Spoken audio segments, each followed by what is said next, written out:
Cowboys OT is brought to you by Sleep Number. Sleep Number, the official sleep and wellness partner of the Dallas Cowboys. Yeti, officially licensed Yeti Cowboys gear, is now available at Stadium Pro Shops, concession, and on Yeti.com. And by Blockchain.com. Invest like your icons with Blockchain.com. From AT&T Stadium in Arlington, Texas, the Dallas Cowboys fall to the Los Angeles Chargers, 34-17, the final score in Week 16. Welcome into the Globe Live studios. We are here from the Star in Frisco, breaking down what just happened as the Cowboys fall to 6-8-1. Alongside Nate Newton and Isaiah Stanback, I'm Kyle Yeomans. Glad you're with us. Following a weekend where Cowboys fans would like to forget it, the Cowboys officially eliminated from playoff contention on Saturday as the Eagles took down the Commanders. And then the Cowboys, still with their starters available and playing the majority of the football game, fall by 2 scores to this Los Angeles Chargers team. That is very much so a contender in the AFC. Your thoughts after this one unfolded? I just don't believe that Dallas was up for the task today. You talk about a team of the Chargers that is, they outsize you, they out-physical you, and today they were more consistent than you. In the very beginning of the game, they were exchanging blows, which is perfectly fine, right? Some days you're going to be able to strike as much as they can strike. But the difference was Dallas' blows stopped. They started getting their blows blocked, and the Chargers continued theirs. The Chargers scored on 3 of their first 3 possessions. Dallas scored on a handful of their first 3 possessions as well, but 2 were touchdowns, 1 was a field goal, and then from there, Chargers just kept marching forward, and Dallas couldn't do anything to stop it. The defense of Dallas was in no position whatsoever, whether they were playing zone or whether they were playing man, to slow down the offensive threat of the Chargers. They seemingly had whatever they wanted. They were running the ball effectively. They were passing the ball effectively. They had a dominant receiver that seemingly couldn't be stopped by anybody on the field. And then defensively in the second half, they were able to start getting pressure on Dak and making him uncomfortable. The plays that were happening for Dallas in the first half stopped happening for them in the second half because he was never allowed to sit back there with confidence to be able to deliver the ball accurately. Jim Harbaugh likes to run the ball, and that's how he started his physical deal. He likes to stop the run. Held us to 92 yards rushing. They rushed for 152. That was the difference. They was a little bit more consistent. Like Isaiah said, blow for blow in the first half. But we kicked the first field goal. That put us down by 4. And all of a sudden, it was back and forth the same way, but they were the better team. I think they got us scheme-wise, especially going into our defense, with our secondary being depleted, our guys not playing a lot. So, but I just think they're the better team mentally and physically at this point. Yeah, Nate Newton was talking about it earlier in the day. He said the first team that's going to kick a field goal is probably going to lose this football game because you could see just the way it was trending early. This was not a game where field goals would win it. You needed touchdowns. Let's take a look at the highlights of how this one unfolded from AT&T Stadium. Dallas looking for their first home win against the Chargers since 1990. That happened to be a game where Emmitt Smith made his NFL debut. The Cowboys commanding on their opening drive. 10 plays, 79 yards, and a 5-yard touchdown pass to Ryan Flanoy. They opened the scoring, but the Chargers did the same on their opening possession. How about this pass? Back of the end zone, it's the Texas native Quentin Johnston, the pride of Temple, Texas, with a one-handed grab. He gets both feet in. Touchdown Chargers, all tied up at 7. After a Brandon Aubrey field goal would in the first quarter, Dallas leading by 3, but not for long. Ladd McConkey works open a defensive breakdown in the secondary for Dallas. It's 14-10 Chargers. Dallas quickly back up to the line of scrimmage. Dak Prescott wants to get on the action. Both these quarterbacks playing extremely well in the first half. Dak delivers a dime to George Pickens. This one from 38 yards out, the little stutter step, double move, George Pickens, separation all the way there, and Dak puts it on the money. However, that would really be it for Dallas in the first half because the Chargers ran down the clock. A 7-minute drive capped off by a Justin Herbert quarterback sneak. Into the third quarter, 21-17 the score. The Chargers would increase their lead not once but twice with a field goal. They were held out of the end zone in the frame. However, they did tack on 2 field goals to push their lead to 10. Final opportunities midway through the fourth quarter for the Cowboys. Prescott pressured, trying to get this conversion on 4th down and 10. He gets hit as he lets it go, trying to find Jonathan Mingo down the field. It was incomplete, turnover on downs, and the Chargers would put it away as this one's in for the score. An easy score for Amarian Hampton upon his arrival a couple weeks back. Put Dallas down by 34-17 as the score. And then with Joe Milton at quarterback replacing Dak Prescott, he's scrambling, trying to find some extra yardage. He gets it punched out from behind. Chargers hop on top of it, and that would be enough for them to run out the clock officially as Jim Harbaugh, Brian Schottenheimer embrace. So does Dak Prescott and Justin Herbert. Both those guys had phenomenal seasons and had great games in this one. Both offenses showed out early, but it was only one team that was able to continue that offensive output into the second half. This one, of course, 34-17, the final score. Chargers on top of the Cowboys. Final stats brought to you by Miller Lite. When we come back, we've got Brian Schottenheimer at the podium at AT&T Stadium. We're going to hear what he thinks about how the Cowboys played here in Week 16.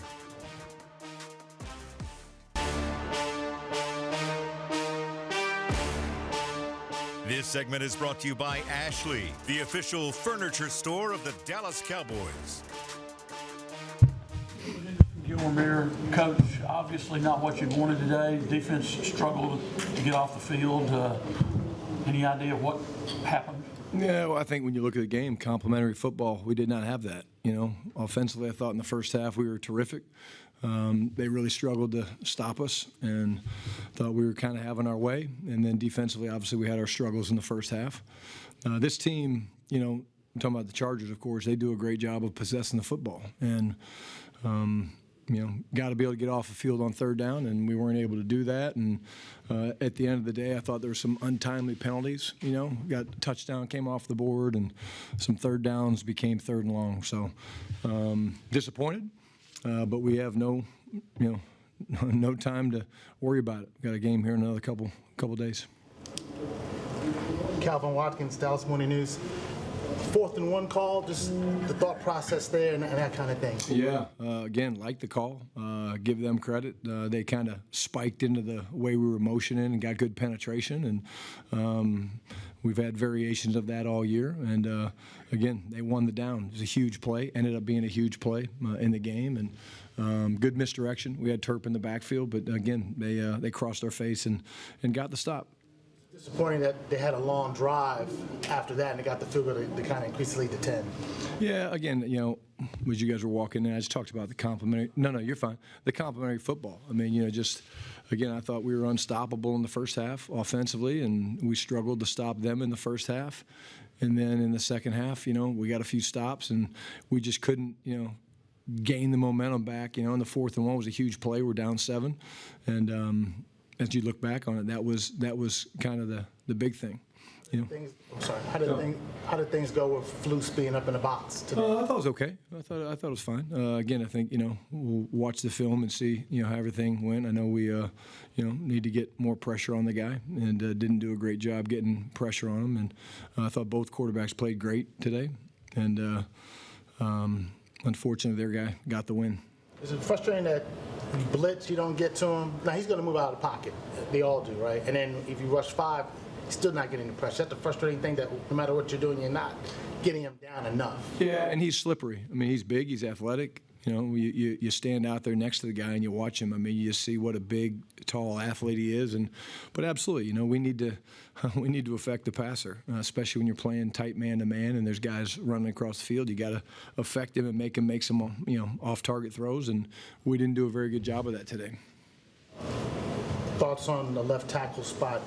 I don't know if you were asked that, so I'm sorry. No, you're good. Left Tyler Smith, what happened? What was the thought process there? Yeah, well, again, Guyton's working his way back. Probably won't make it this week, is what we think. So move Tyler Smith out there. He certainly can play out there. And when we made the decision, we talked to T-Siz, and the decision was made that we're going to do it, for the year. And so he'll be the left tackle. And again, I haven't seen the film, but the fact that, we gave up the 1 sack late in 2 minutes in the first half, I thought we pass protected a really good front. I think 3 of the 4 losses they've had, they've only gotten 1 sack. And so we certainly, I thought, protected Dak pretty well, and he looked very comfortable. Is Guyton out for the year? I know he can't go for Washington, but you said No, I don't think he's out for the year. I just think he's making his way back. And, again, short weeks don't help, you know. you want to see Tyler there, left tackle, throughout the. So a little bit of insight there from Coach Schottenheimer on who could be and who won't be available for the Cowboys at different times down the stretch here. Back with Nate Newton and Isaiah Stanback. The Cowboys fall to the Chargers 34-17, the final score from AT&T Stadium. The Cowboys fall to 6-8-1. And Isaiah, you heard it there from Coach Schottenheimer, not happy with the way that things are unwinding down the stretch here. But, of course, he's also focused on a short week here, turning around and playing Washington on Thursday. Yeah, there was a lot. There's a lot to unpack. There was a lot to unpack there. I'll do my best. First thing that was kind of glaring to me was his response in regards to Coach Eberflus. He said, it was okay. I got to go back and take a look at it. Yep. Doesn't sound great. Then you talk about, obviously Tyler Smith filling in for Tyler Guyton, both first-round draft picks for the Dallas Cowboys. One's an all-pro. One is trying to figure himself out. He did indicate that he's not gone for the year. He just knows that he won't be here this week. Mm-hmm. So I think that is of concern as well. You heard him mention that they could not get the consistency. That's what we were talking about up here prior to that. Prior to showing that is they didn't have the opportunity to get the momentum back, but they gave it up because of the fact that we were the first ones, as Nate said, to kick the field goal. They scored on their first 4 drives, 3 of which were touchdowns. We scored on our first 3 drives, 1 of which was a field goal. So now you find yourself behind the 8 ball, and you can't get your momentum back at home. And then he talked about the defensive pressure and the lack thereof, the ability to get pressure on Herbert. And even when you did get him uncomfortable, he utilized his legs because nobody was responsible for him. A lot of things to dissect there. Not enough time to talk about it, but it was very telling. If you go back and watch what he just said, there was a lot of information in there that was not necessarily verbalized. This is the second time he's not spoken highly of Eberflus. Now, you can beat around the question. You see the 2 ways you can handle this. Beat around the question, that's a negative, or come with something positive. He came with 2 negatives 2 weeks in a row, so we can play with that. But now, for his offensive line, we said on first word, we talked about that. You're going to have to leave this offensive line set the way it is if you're going to leave Dak Prescott in there. If you put Milton in there, and I'm not downplaying Milton, he's a human too, don't want to get him beat up, but then you can start looking at other guys. But long as Dak in there, let's go with this lineup. Give us a chance. You know what? They were 7 for 11 on 3rd downs. That's the Quentin Williams effect, at least in the run defense. Yeah. Mm-hmm. Yeah, it's a big thing. Yeah, not having Quentin Williams in the fold was significant in this one. You could see it on short yardage situations, even the tush push that Justin Herbert had into the end zone. I mean, that was an easy push up front, and they were able to run the football effectively. All right, when we come back here on Cowboys OT, we'll hear from Tyler Smith up front from that Dallas Cowboys offensive line. Later in the show, we'll hear from Trayvon Diggs as well. More Cowboys OT after the 34-17 loss right after this. This segment was brought to you by Ashley, the official furniture store of the Dallas Cowboys.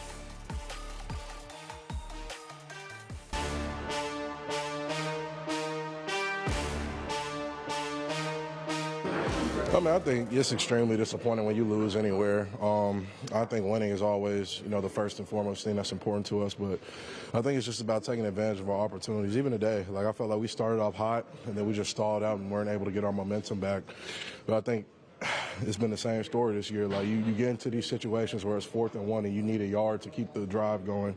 Those are big plays. I feel like those are championship plays that really are going to continue to define us. So it's just about dominating those situations and putting ourselves in the best position to succeed because, you can watch the tape every week. We compete with anybody. It's just that situational football we got to get better at. How do you change that? How do you get your plays? It's attention to detail. It's late in the season. Everybody knows we're eliminated, but we can still build. You can still build on things for next season. You can still build on things as a player. Ultimately, every day we get to come in and do this. We're sharpening our craft and we're getting better. Can you talk about the different injuries y'all had to fight through and the fact that you had to change positions in the game? We got guys up and down. Obviously, love you too, bro. Obviously, TG's dealing with his ankle thing. Nate Thomas kind of had an arm thing. So earlier this week that I was kind of asked to, move to a different position and things of that nature. But, the standard remains the standard for us. Regardless of if you're going right or you're going left or you're going to guard, tackle, the standard's going to be the same for me. And I'm going to hold myself to a high standard no matter what. Huh? I mean, it felt good, bro. I mean, you know, if you remember back in 2022, you know, I was holding down the ship the whole year. And so I think the biggest thing for me was just getting out there and just, you know, being on my fundamentals and my technique and things of that nature. And then ultimately, I think, you know, it's just about being the best at both for me. It's just being the best player I can be. How do y'all prepare for the short week? Tyler Smith is the utmost professional, especially whenever he gets in front of media personnel, and even he has a little frustration there. He doesn't like to lose, you can tell, but he also knows how to handle it. And I think he's been the one constant up front for this Cowboys offensive line throughout the season, because Tyler Guyton's been in and out of the lineup. Cooper Beebe has been in and out of the lineup, and even when he has been in, it hasn't been perfect. Tyler Booker's been pretty constant. I'll give Booker some credit, but he's still a rookie, learning along the way. And then, of course, Terrence Steele's had an up-and-down season as well. Your thoughts on just where is this offensive line at this point in time? Does it need extra resources pumped into it, or what type of move can you anticipate from the Cowboys going into the offseason? I think there's going to be a lot of analysis of the film this offseason. You think about the resources that this coaching staff and Coach Schottenheimer and this front office have used to build this this roster per se. There's been 3 first-round draft picks on that offensive line. There's been 4 draft picks on the offensive line in the first handful of drafts. You talk about Coach Connor Riley. You talk about the addition there. These guys have added multiple resources to that particular position group because of Dak's investment. They want to make sure Dak's good. They want to make sure that this running game is good. They want to do everything they can to set this offense up for success. And unfortunately, I don't want to say it's a swing and a miss, but it's been a very inconsistent hitting streak. Let's say it that way. We mentioned that the first-round draft pick has been unavailable, and the best ability is availability. He has not been that. Your left guard has been sound, best in the league. Your center, he's been in and out, as you mentioned, and even when he has been in there, I don't think that you could say that he's necessarily been a solid pillar up front. I think especially in this particular conference and in this particular division, there's some big boys that are moving him around. Booker's learning. Booker made some huge strides this year from training camp all the way to now. He'll be solid. And then Terrence Steele, you had question marks. At one point in time, the coaching staff outwardly came out instead that his position is up for grabs. So there's a lot of question marks. They're going to have to go back and watch the film and figure out what their identity is going to be and who fits that identity. Once they figure that out, then they'll determine whether or not they can utilize more resources. It's one thing, it's called health. If you're never healthy, like you say, dependability, is being reliable, being out there. If you're never healthy, you're never playing as a unit. We missed a right guard and we missed our center the first 4 or 5 games. They wasn't even playing together. We get them back, all of a sudden our left tackle gone. Yep. And then the right tackle, he's getting shuffled in and out. That is a recipe for failure. Dak has done a tremendous job of maneuvering the pocket, extending plays, making things happen. Today what we saw was a more solid offensive line. And I agree with you, Isaiah. One of the best left guards is Tyler Smith. Yep. But if he's your best player at your most key position, that is left tackle, finishing this season out, that's what we have to do. If Bass is a better guard than what Steele is a better tackle or Tyler is a better tackle, that's how we got to roll, because it's the best 5 giving Dak the best opportunity to win. Our offensive line has not been healthy since day one. They're going to have to go to training camp and play together and go through the preseason playing together. They need to go on vacation together or something. I'm serious. Seriously. Go hang out with Dak. You can't fake chemistry, right? The availability, that's one aspect, but the chemistry aspect is huge. The Dallas Cowboys organization has literally 3 first-round picks. 3 out of your 5 guys up front are first-round picks. Yeah. Now people are saying you need to go get another first-round, use a first-round pick to go get another one. Can't keep doing that. You can't keep doing that. Okay, so take the health out of it. I know you're a very technically sound. You want your guys to be technically sound up front. Where can they improve from a technicality standpoint as opposed to just the fact that it's health? Because there have been times in the season where they've had 4 of 5 or all 5 starting offensive linemen available, and they've still had struggles. Feet. Mm-hmm. Hand placement, feet. When a guy is standing right here, right my outside eye, right here, just a yard away from me, I don't need to overset him. So I give him a lane to the inside. It's just being savvy, understanding the play, the down, the situation. What have you seen on film that this dude can do to you on certain plays? And you got to play to that and rally to the rest. These guys seem like sometimes they're getting caught off guard. Like a couple of weeks ago, we seen Nate Jones, safety, running up. And he goes in there for the safety and let the defense win. No, you don't take the safety unless he's in the line. Just simple things like that. Yeah. Did you see the kick step there I saw it. from Yeah, don't Nate get Newton? Nate. Kick step in the chair back. Listen, you He's almost ready got- to go, too. You He's almost waiting got for a punched in phone the chest, call. bro. No, I ain't got the money to pay. When we come back, we're going to shift the focus to the defensive side. It was a return for Trayvon Diggs. How did Diggs fare in his first game back from injury? Plus, how did the defense maybe take a step forward in one regard? I'll mention that when we come back.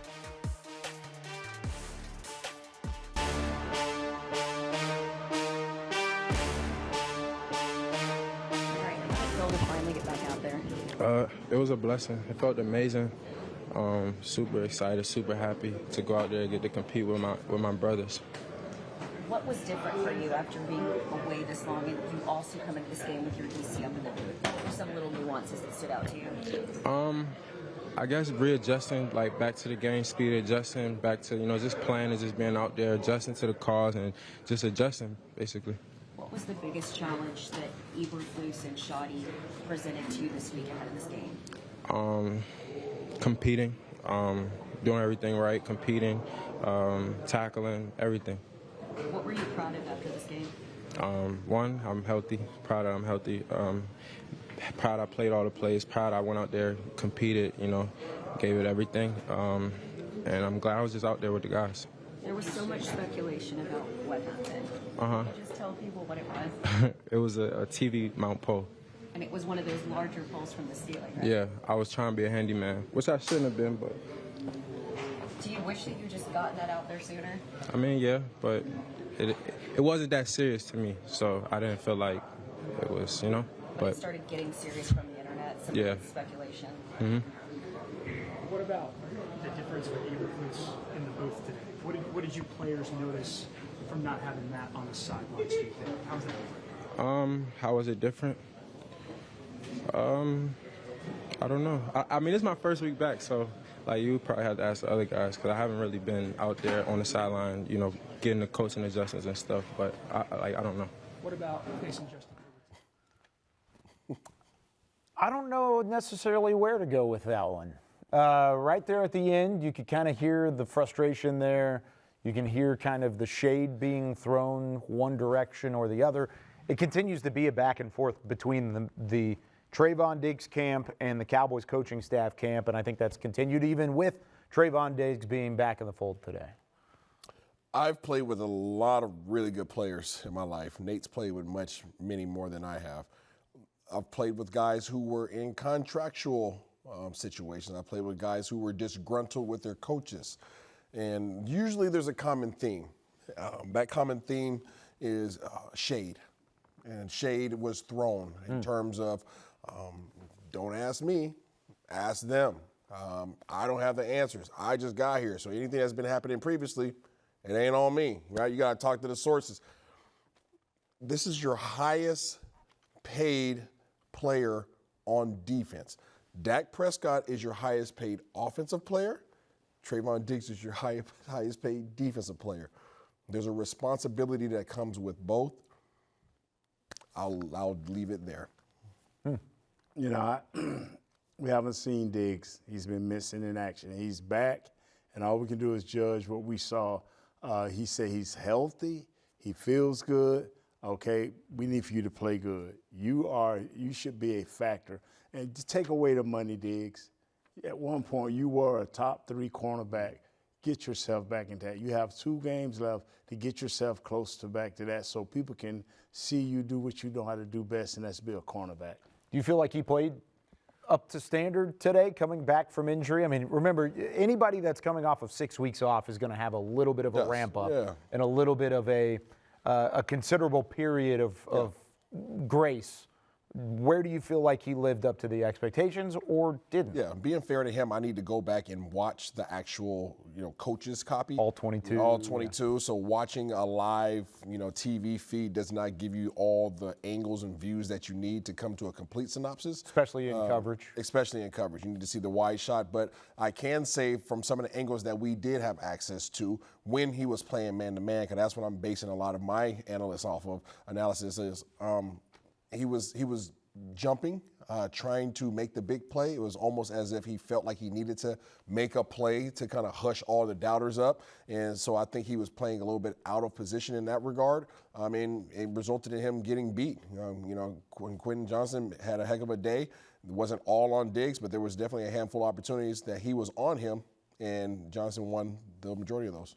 And there are a couple of different snaps that I think even the TV copy at one point gave credit to Diggs on the touchdown to Ladd McConkey. You're going to break it down in Cowboys game night. That was not his fault. Nope. That was just scheme and a good play, and ultimately the separation built off of that. And if anything, it was the safeties over the top. Again, got to review the film, see what happened from a performance standpoint, but just based off of the post-game comments, still some timidness between the two, and a little bit of shade being thrown one way or the other. When we come back, we're going to hear from Dak Prescott. Dak did have another nice day behind center, finished with over 250 yards passing. We'll hear from QB1 when we come back.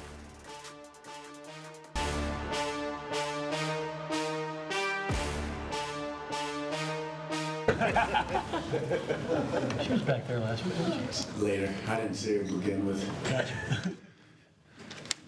Calvin Watkins. Oh, sorry. You ready? You good? I'm good. You sure? We're going home together. We're fine. Okay, it's good. It's good to know. It's good. Calvin Watkins, Dallas Morning News. Your thoughts on, obviously you started today without any chance to make the postseason. Just how do you think everyone responded today? Yeah, I mean, obviously, unfortunately, we lost. But the effort, the focus, the mentality, all that was there. They executed the game plan better, played a better full game than us. I mean, at the end of the day, we didn't play complimentary football. The first half we were rolling, and we didn't get the stops on defense. Second half we got the stops on defense, and we weren't doing much. So the lack of that is where that you're going to get the result like that against a good team who's great at controlling the ball, and they did that tonight. I mean, I know there's plenty of times where I'm on the sideline, right, getting antsy and fidgety because they do a great job of controlling the clock and just marching their way downfield, and we didn't make the stops when we need to, and ultimately we didn't score enough points. There's a lot of plays in the game, but there was a 4th and 1 late in the third quarter that you handed off the left, you didn't get it. What was the thought process on that play and everything? Just did my job. I mean, obviously, it was just a dive play, not much more for me to do. Handed it off, and we unfortunately didn't get it. A play that we've had success at in the past. Seems like they were just more ready for it than our execution, and they stopped us, and that was the end of it for, I guess, the offense, you could say. Clarence Hill, DLLS Cowboys. Seemed like. So Dak Prescott, very complimentary across the board of how the Chargers played. We're going to break down the offensive performance in the loss to Los Angeles.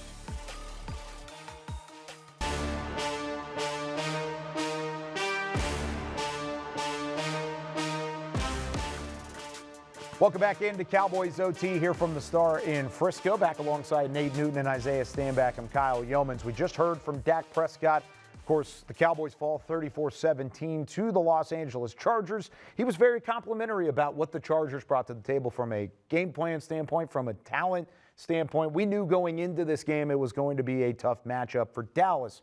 Let's talk about the offensive side of the ball a little bit here. Dallas officially with a 4,000-yard passer, 2 1,000-yard receivers, 1 1,000-yard rusher, and yet they were still out of postseason consideration with 3 games remaining in the season.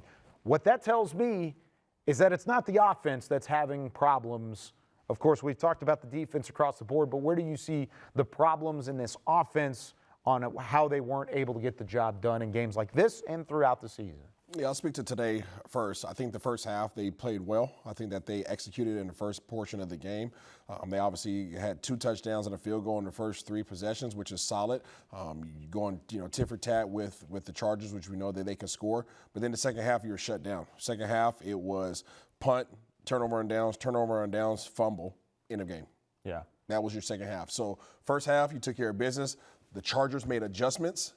You did not make adjustments while they made adjustments. Kept continue doing the same thing.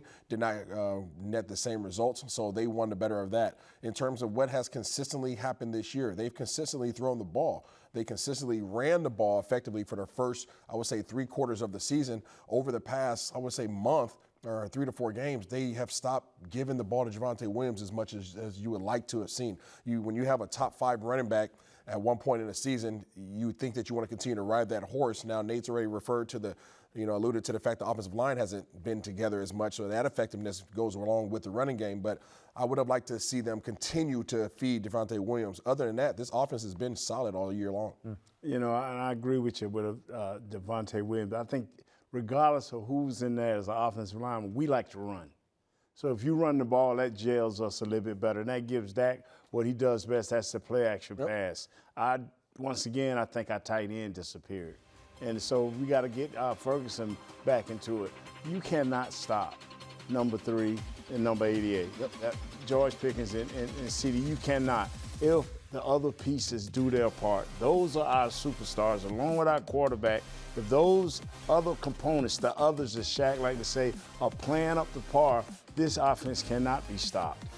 And with all that being said, they saw moments in this game, especially George Pickens in the first half. Fantastic outing for the most part. CeeDee Lamb did not have a reception after halftime, or actually he did. He had a couple late.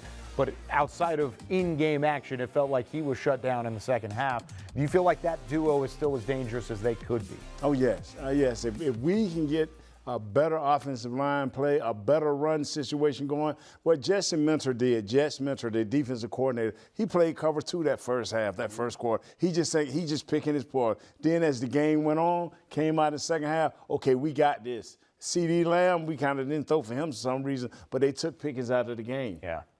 End of game for Cowboys, because those are our guys. Yeah. Now, I don't disagree with you. I mean, they made, they made adjustments. That's really what this came down to. They made adjustments. This offense is not struggling.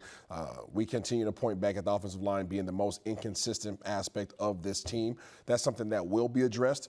Coach Schottenheimer made an assertive effort, again, bringing 2 offensive line-minded coaches onto the staff. That offensive line will be addressed this offseason. And that's something that we'll continue to talk about over these final 2 weeks as well, because it's your final opportunity, like Nate said early in the show, to see what those guys have prior to getting into the offseason. When we come back, we know what this guy has. Kenny Clark has been fantastic throughout his Cowboys tenure this season. We'll talk about what he saw on the defensive side of the ball when we come back.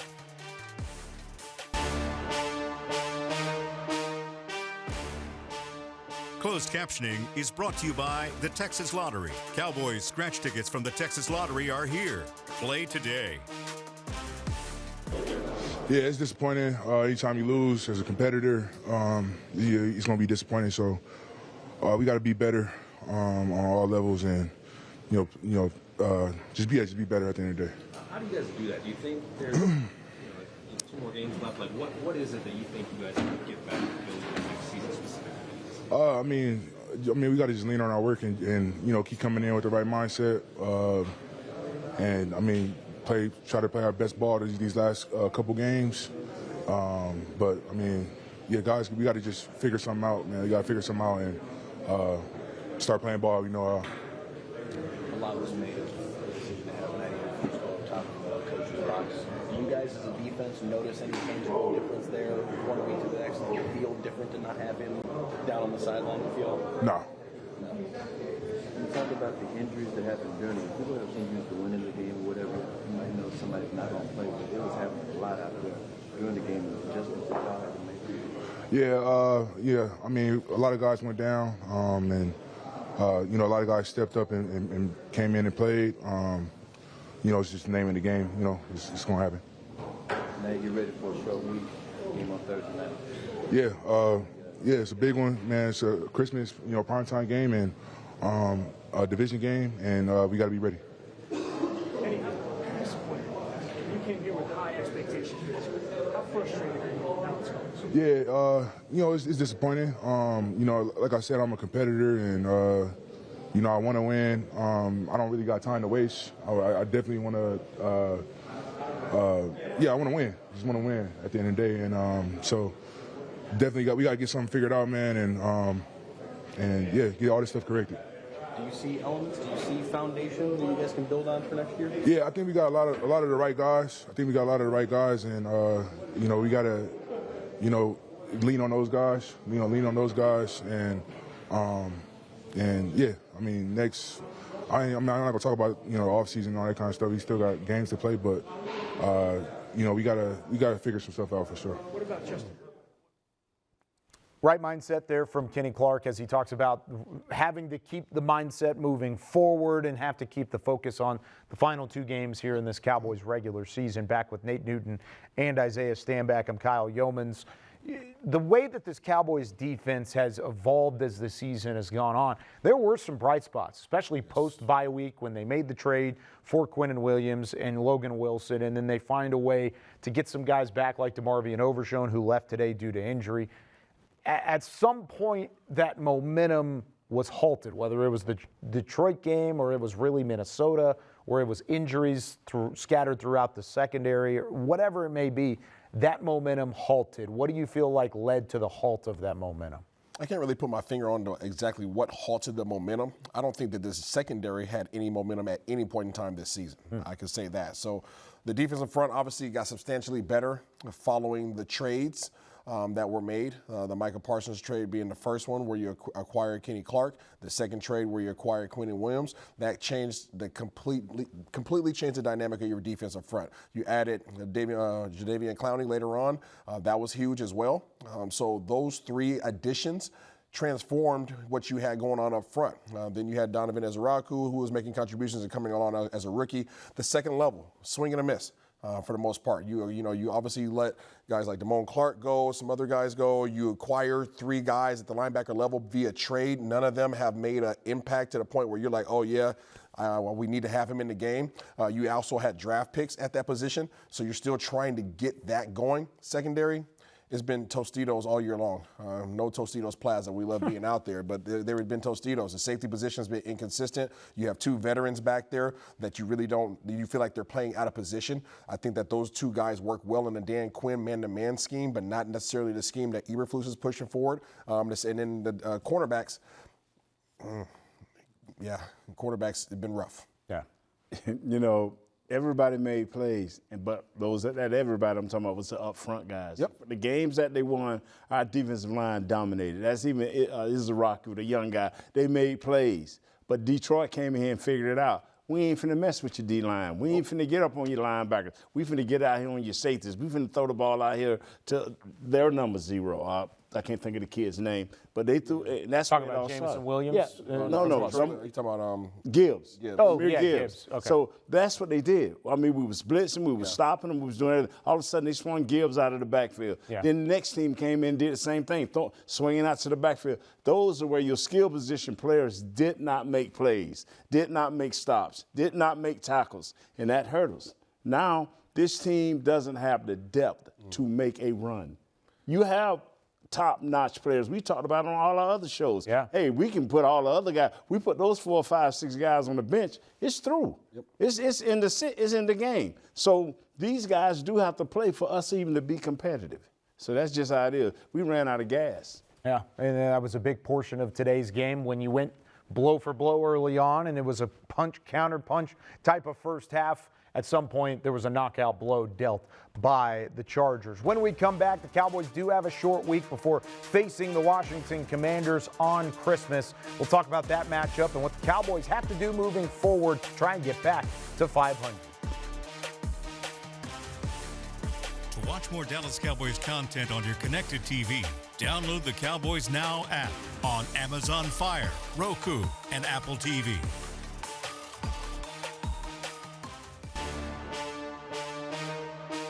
Cowboys OT was brought to you by Sleep Number. Sleep Number, the official sleep and wellness partner of the Dallas Cowboys.